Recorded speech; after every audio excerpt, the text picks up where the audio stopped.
Right then, so back to the Leon. You saw in the previous video, we're smashing it around at Donington GP circuit and it was going pretty well. We're finding some teething issues. I never got to go out in it when it was, I won't say perfect, but good. But then we did what we did, filled it up. I think this tank holds 80 litres of fuel, which we didn't realise. So we're running around with 20 in and we're having fuel surge problems. So filled it all the way to the top, run out of diesel on the van. We've used all the diesel we got. So sent Scott out. He went round, did a few laps. I think he wore 2 seconds, but going to probably be, on the last lap he did, probably going to be 4 seconds quicker than the Ibiza on a relatively unknown setup. And then it just started spluttering and felt like it was going to cut out. It pulled up, put clutch in, and it just stopped. But luckily we're on sort of the Melbourne Loop pit entrance, so he right away. He thought he had just overheated and seized up, but this is what happened. So piston number 2 is completely gone. And obviously what's happened then, the valves are stuck open, but a few of them are not right good, but this has been stuck open, and then it just stopped the engine because of bits of piston touching this bit of valve and stuff, so the engine just wouldn't turn over. So we've dug a little bit deeper and tried to figure out why this happened, and we're pushing this engine hard. We'd sort of put the Ibiza file on and then turn it right up just so we're stressing the cooling system. Obviously not wanting to get to the point of destruction, but stressing the cooling system just to make sure that in a 20-minute session we can see what it'd do in a 40-minute session. And basically it's failed. But we've had a good look at this engine, and this is the one that came out of the black car. We're running fine in the black car as far as we know. Dan had no trouble on the last couple of track days he took it on. But we've obviously run this quite hard. When we stripped it and had a look, can't really see too well here, but this little bit of damage here on the piston, obviously this is just a standard piston, not had outdone to it. I'm thinking that's just a little bit strange. What's turned out to have happened is the pistons have been put in the wrong way around. Now, the person who built this engine don't work here anymore. And this is obviously one of the many reasons why somebody don't work at our company anymore. He's an absolute idiot. He got a little bit of red wrist and thinking he could build engines, and clearly it didn't bite us in the arse straight away, but it's caused us quite a few problems. So if you're watching, thank you. But yeah, we're not happy about it, but we can keep trundling along. So this is completely scrap, the head's completely scrap, and that's a ported head, so that's annoying. Obviously we had all the trouble at the track day, the cam, tandem pump, all that stuff, so this engine we're always going to be causing some trouble. So this is the perfect time, oh that's what I've not said as well, the turbo is completely goosed. That's when the bearing's turning, that's turning the bearing inside the housing, so that's all completely damaged. It's obviously been quite hot. See how hot it's been.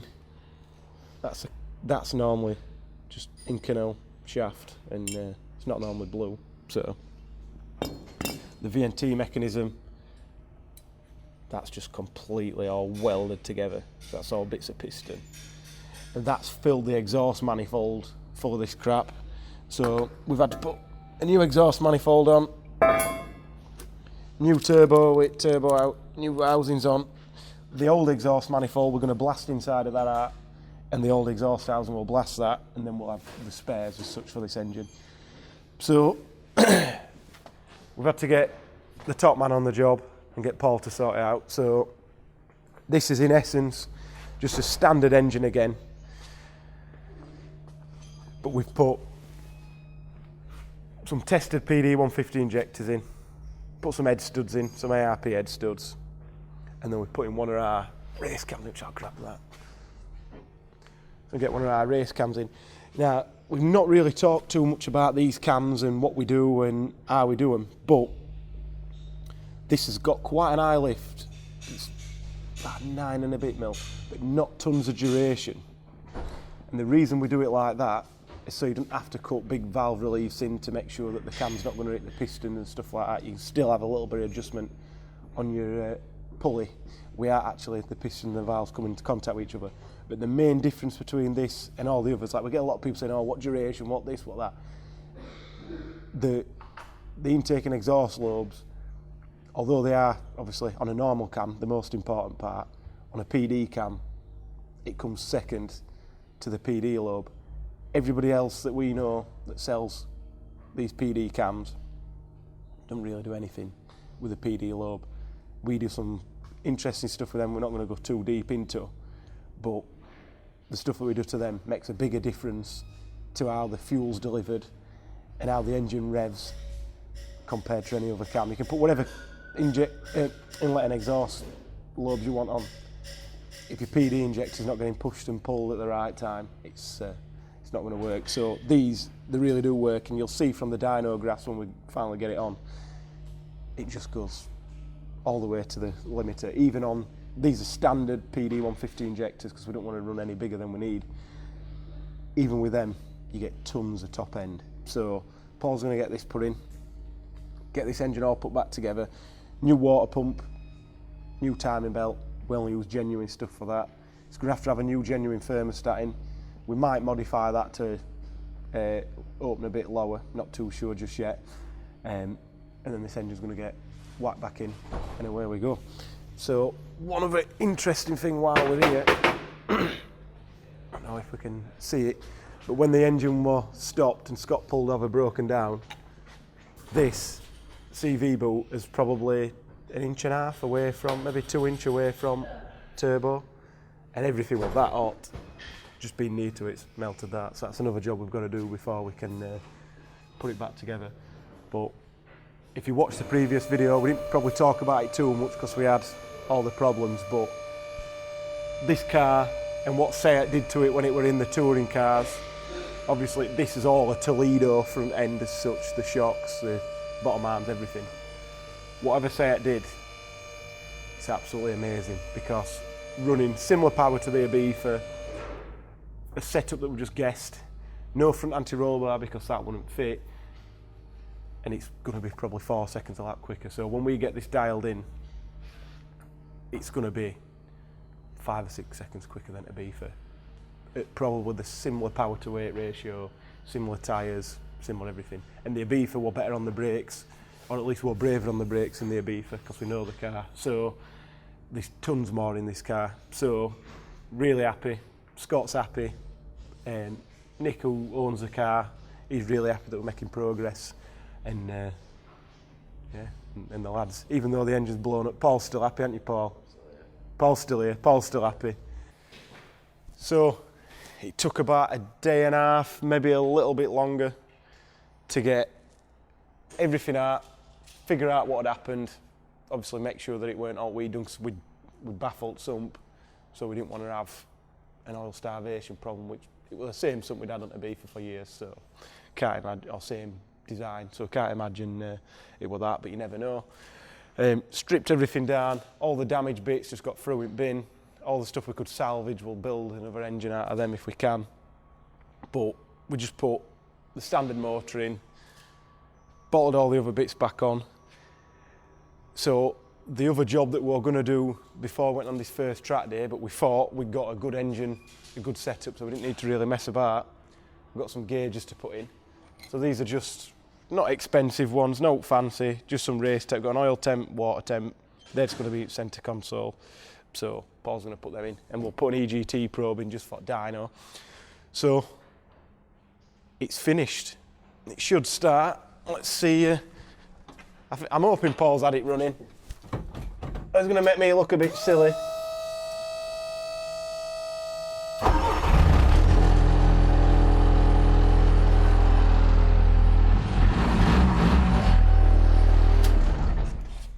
So there we go.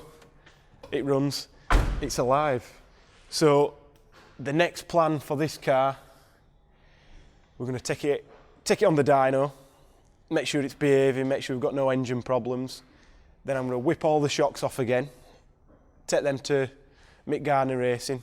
Russ up there is the Olin's man and he's only 15-20 minutes from us, so we're going to put the shocks and the springs on the dyno so we know what weight the springs are, because all the numbers have rubbed off.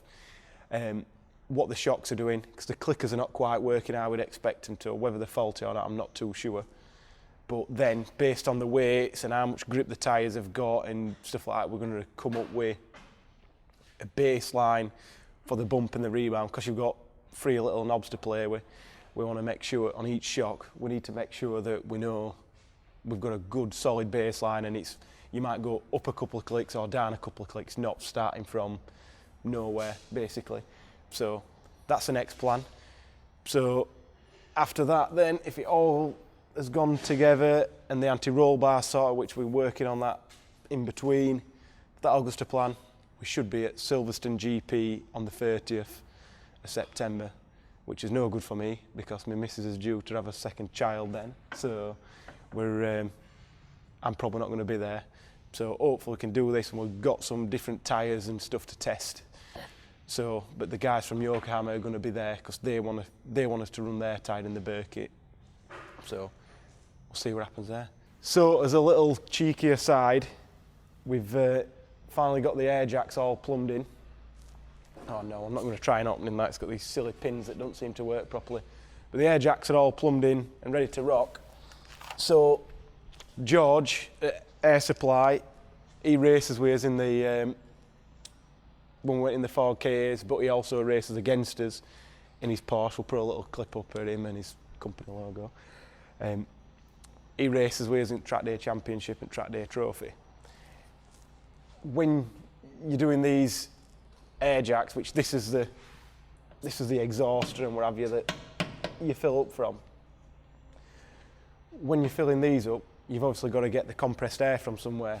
So this is a temporary tank. This is the one that somebody we know found. So basically you need a little scuba tank, ideally one that's in date. This one's not. A regulator, so this is just a nitrogen regulator. Set it to 40 bar or thereabouts on the regulator, but this has got 200 bar in the bottle. So to get 200 bar in a bottle like this, you can't use a conventional compressor. They do 10, maybe 12 bar or something like that. So what you'd have to use is one of these compressors with these fancy safety valves and everything on them.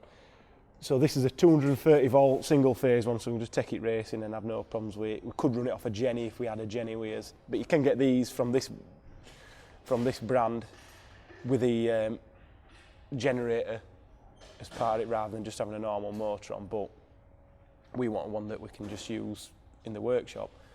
Now these are quite interesting and very expensive, but George did us a good deal on it, so it's worth us buying it new. But how these work, a little bit in a demonstration because it's hard to see because the fan's in the way, but basically you've got 4 different size pistons. So you've got a big one, it initially comes in there and then it pumps it round into the second one, which is a little bit smaller. It comes out of that and goes into the third one, and it comes out of that and goes into the fourth one. So obviously you get a bit of pressure there, then a bit more, then a bit more, then a bit more. So it's kind of like a compound compressor arrangement. I don't know exactly what terminology these are, but this is what people are going scuba diving and use. I'm sure there's many other uses for this type of compressor, but for us, it's for the air jacks.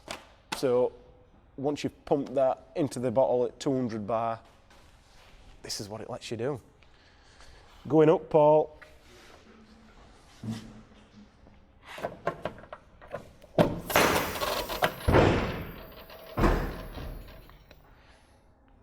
So there you go. So it didn't quite go up perfectly evenly, and I think that's impossible to regulate. The arrangement of the pipe work would make a decent difference to that, but we've worked with what we've got on this one. The Mark V is going to be slightly different. And you just pop that off and then to let it down. It goes down quite abruptly, Paul. So there we go. Let's go up again for dramatic effect.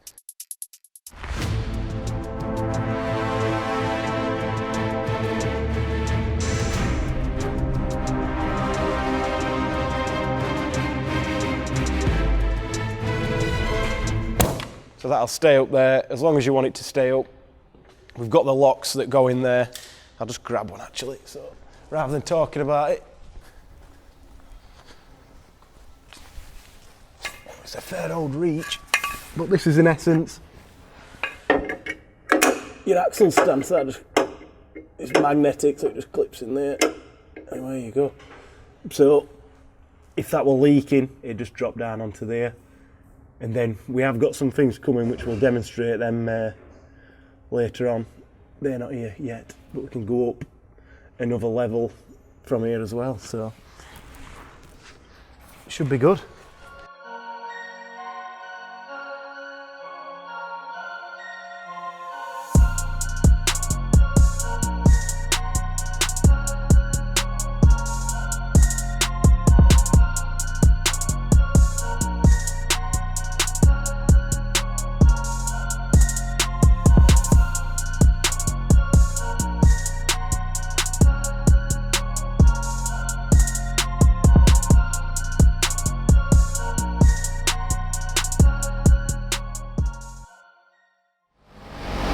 So, we're in the dyno, the noisiest play on in Wales here. Let's see what power we can get it to do. The graph that's on here at the minute, that's the amusement.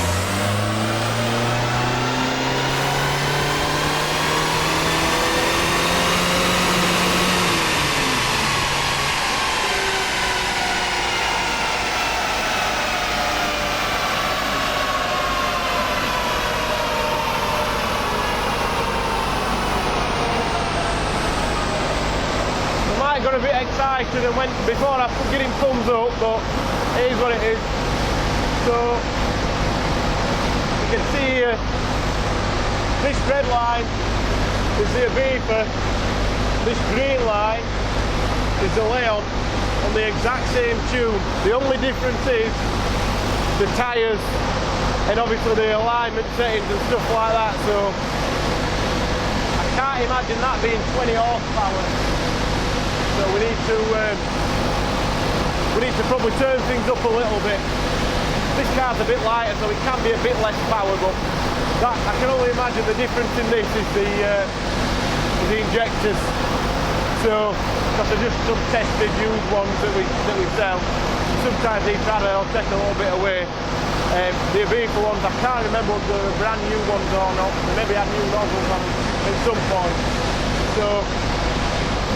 We'll make sure that we've got the tachos set perfectly and everything. So it should be revving exactly the same, and it's probably 100 RPM short. So we'll see what we can do. Turn it up a bit.